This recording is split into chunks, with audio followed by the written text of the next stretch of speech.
Beralih ke informasi lain, Saudara, di sela kegiatannya di Singapura, Presiden ke-7 Republik Indonesia, Joko Widodo, bertemu dengan mantan Perdana Menteri Singapura, Lee Hsien Loong. Keduanya berbincang sembari menikmati sarapan.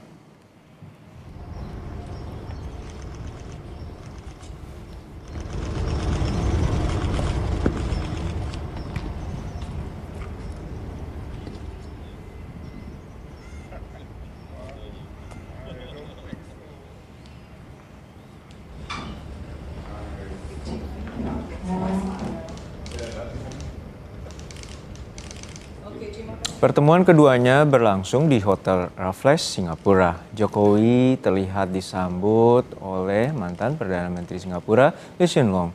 Keduanya bertemu di sela agenda Jokowi menghadiri forum Bloomberg New Economy. Jokowi dijadwalkan berbicara di depan forum itu pada hari Jumat. Forum diskusi ini antara lain membahas sejumlah isu ekonomi dunia.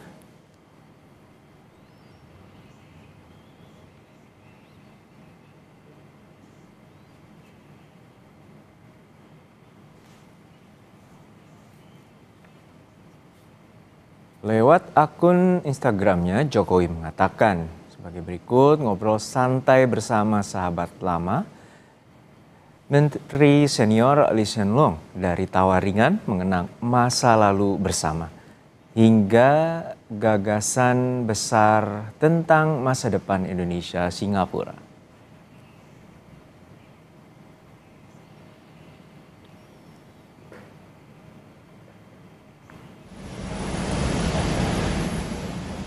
Jokowi sebelumnya tiba di Singapura pada hari Sabtu lalu atau hari Selasa lalu untuk mengikuti forum Bloomberg New Economy yang digelar pada tanggal 19 hingga 22 November.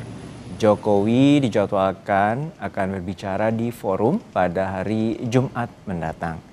Beberapa waktu lalu, Jokowi juga sempat mengatakan akan membicarakan tantangan ekonomi dunia, terutama pentingnya intelijen ekonomi.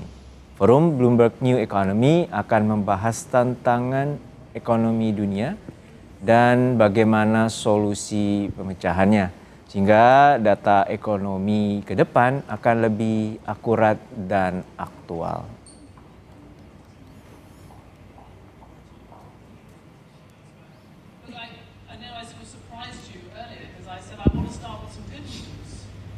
Ya, sebelumnya Presiden Jokowi sempat bertemu dengan mantan Perdana Menteri Singapura, Lee Hsien Loong.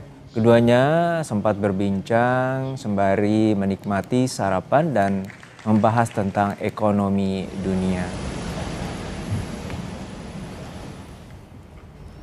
Berstatus sebagai Dewan Penasehat Bloomberg New Economy, Jokowi dijadwalkan menyampaikan pidato mengenai arah pembangunan Indonesia dan peran Indonesia dalam ekonomi global pada Jumat besok. Lalu seperti apa signifikansinya dan keterlibatan Jokowi dalam forum Bloomberg New Economy ini dan statusnya kini sebagai mantan kepala negara? Kita akan bahas bersama dengan analis politik Mas Adi Prayitno. Selamat petang Mas Adi, sehat-sehat selalu. Selamat petang, Mas. Ya, Mas Adi, ini kita lihat bahwa Jokowi telah ditunjuk sebagai salah satu anggota Dewan Penasehat Bloomberg New Economy. Lalu kita melihat bahwa kehadirannya bertemu dengan mantan Perdana Menteri Singapura dan juga akan berada sebanding atau setara dengan mantan Perdana Menteri Italia dan juga mantan Perdana Menteri Inggris sebagai anggota Dewan Penasehat. Artinya seperti apa? Anda melihat bahwa apakah Jokowi juga hadir di sana juga akan membawa dampak besar bagi Indonesia? Ya, sebenarnya kalau kita mau jujur ya, bisa dilihat dalam dua hal sekaligus. Pertama, dalam perspektif Jokowi yang tidak lagi jadi presiden, tapi menjadi salah satu dewan penasihat dalam sebuah institusi sebenarnya yang disebut dengan Bloomberg New Economy. Satu lembaga yang sebenarnya yang bertujuan untuk mengurangi ya kesenjangan antara negara-negara maju dengan negara-negara yang tidak maju. Ini yang saya kira dari dulu kan selalu muncul pertanyaan apa yang sebenarnya akan terjadi kepada Pak Jokowi setelah posisinya tidak lagi jadi presiden, tapi dengan adanya posisi ini maka Jokowi dianggap memiliki daya tarik sehingga menjadi bagian salah satu penasihat di forum internasional. Yang kedua tentu yang dilihat oleh publik dan tentu saja yang paling banyak ditunggu adalah apa nanti kira-kira statement kemudian juga pidato yang akan disampaikan oleh Pak Jokowi, termasuk soal bagaimana tantangan ekonomi global di masa-masa yang akan datang, karena Bloomberg New Economy ini adalah sebagai upaya untuk mengurangi bagaimana ketimpangan ekonomi yang terjadi antara negara-negara selatan dengan negara-negara utara itu bisa dikurangi secara signifikan. Ya. Inilah yang saya kira memang kiprah Pak Jokowi dalam konteks dunia internasional sedang ditunggu oleh publik, terutama kira-kira visi dan apa gagasan-gagasan besar yang nantinya akan disampaikan oleh Pak Ya. Jokowi, terutama bagaimana cara menciptakan tatanan ekonomi global yang kemudian berkeadilan, tatanan ekonomi global yang kemudian sustain, dan ini tentu menjadi forum yang kemudian mencari titik temu antara pemimpin-pemimpin dunia dengan pelaku bisnis di sektor swasta. Jadi ini yang sebenarnya sedang ditunggu betul nanti bagaimana pidato politik Pak Jokowi. Ya, Anda mau mengatakan bahwa Jokowi ini naik panggung dan terutama ini merupakan forum dunia, dan apakah ini juga menjadi tanda bahwa magnet politik seorang Jokowi masih kuat? Ya, harus diakui dengan posisi sebagai Dewan Penasehat dalam forum ini, tentu saja ini kan menegaskan bahwa daya tarik Pak Jokowi sebagai salah satu mantan presiden di Indonesia dan tentu saja di forum internasional itu relatif cukup dipertahankan. Karena kalau tidak salah, kalau kita membaca di websitenya Bloomberg ini, hingga saat ini pimpinan dunia termasuk juga pelaku di bidang bisnis ada kurang lebih sekitar 1.500 orang yang sudah bergabung di dalamnya, terdiri dari pemimpin pemerintahan, adalah mereka yang pernah menjadi pemimpin dunia, termasuk juga adalah pelaku bisnis dan usaha. Jadi forum ini sebenarnya adalah untuk mensinkronisasi sekaligus mencari titik temu apa sebenarnya aspek ekonomi, aspek kepentingan yang bisa dipertemukan antara pimpinan dunia, pimpinan global dengan sektor swasta, terutama di bidang ekonomi, tentu untuk mengurangi disparitas yang selama ini mungkin kekayaan dan pemerataan ekonomi itu hanya terjadi di negara-negara maju. Inilah yang memang kenapa ketika Pak Jokowi beberapa waktu yang lalu itu kemudian ditunjuk menjadi salah satu Dewan Penasihat Bloomberg-nya ekonomi, para pendukung Pak Jokowi kan kemudian tepuk tangan.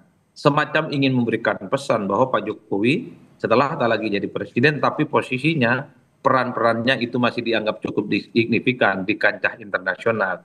Karena memang bicara tentang Pak Jokowi tentu menjadi sesuatu yang selalu menarik untuk diperbincangkan. Ya, apakah nanti juga Anda melihat pidatonya nanti ini berkaitan sama 10 tahun dia memimpin dan kemudian apa saja yang belum terlaksana dan kemudian akan dikemukakan dalam pidato tersebut? Ya, anggaplah terkait dengan internet, tentang 5G maupun juga tentang ekonomi berbasis digital seperti AI. Ya, saya kira memang hal-hal yang tadi disampaikan sepertinya juga akan disampaikan secara terbuka oleh Pak Jokowi. Tentu yang paling bisa diprediksi itu adalah soal success story. Sebenarnya langkah politik dan langkah ekonomi seperti apa yang pernah dilakukan oleh Pak Jokowi. Pertama misalnya bisa terhindar dari resesi dan kemudian bisa menjaga stabilitas ekonomi. Sekalipun misalnya pertumbuhannya hanya sebatas 5%. Tapi di tengah negara dunia yang gonjang-ganjing, pertumbuhan ekonomi yang kemudian terjadi di banyak tempat tidak sesuai dengan harapan, tapi Indonesia kan termasuk negara yang mampu mempertahankan sektor ekonomi yang relatif stabil.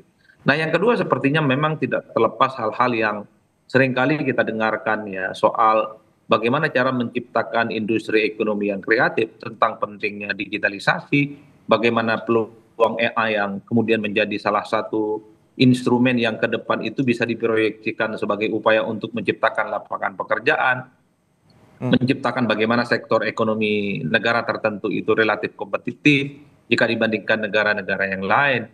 Jadi hal-hal yang semacam ini sepertinya akan disampaikan secara terbuka oleh Pak Jokowi. Digitalisasi terkait dengan ekonomi adalah andalan sebenarnya bagi negara di dunia untuk bagaimana itu semacam stimulus, bahwa ekonomi itu tentu tidak bisa hanya sebatas mengandalkan kekayaan alam, sektor-sektor yang dalam banyak hal itu cukup terbatas, tapi inovasi, teknologi, termasuk digitalisasi adalah hal-hal yang menjadi penanda kenapa sebuah negara di sektor ekonominya itu bisa maju secara signifikan. Dua hal ini yang saya kira memang akan diproyeksikan oleh Pak Jokowi ketika ingin menyampaikan pidato politik dan ekonominya. Konon akan disampaikan esok hari di hari Jumat, Mas Juno. Ya, tentu berkaitan dengan substansi kita akan menunggu besok. Tapi untuk saat ini Anda melihatnya bahwa Jokowi terus dan tetap mengambil peran aktif, terutama saat ini menuju panggung global dan tetap menjadi sorotan. Seperti apa Anda melihat dinamika terakhir dari Jokowi? Ya, saya kira memang yang kita harapkan tentu saja dengan kehadiran Pak Jokowi di kancah internasional ini bisa menjadi tempat untuk bertukar pikiran, bertukar wawasan, dan tentu saja memberikan dampak yang cukup signifikan kepada bangsa di masa-masa yang akan datang ya.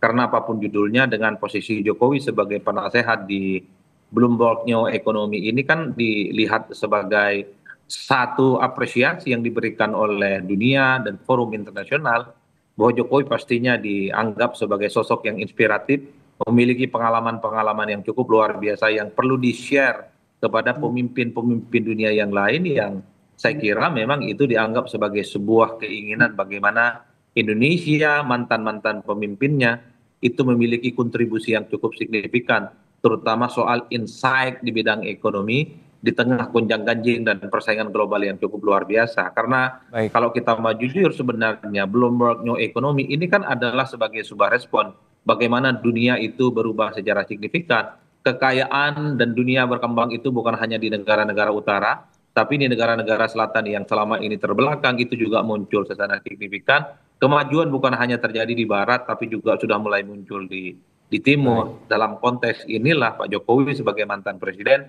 tentu saja kehadirannya di Bloomberg akan memiliki dampak signifikan, terutama terkait dengan prospek Baik. ekonomi yang positif di negara kita. Baik, kita nantikan dan terus cermati bagaimana pidato yang akan disampaikan oleh Pak Jokowi besok di New Economy Bloomberg untuk menghadapi tantangan ekonomi dunia baru. Terima kasih atas analis Anda, Mas Adi Praitno telah berbagi bersama kami di Kompas Petang.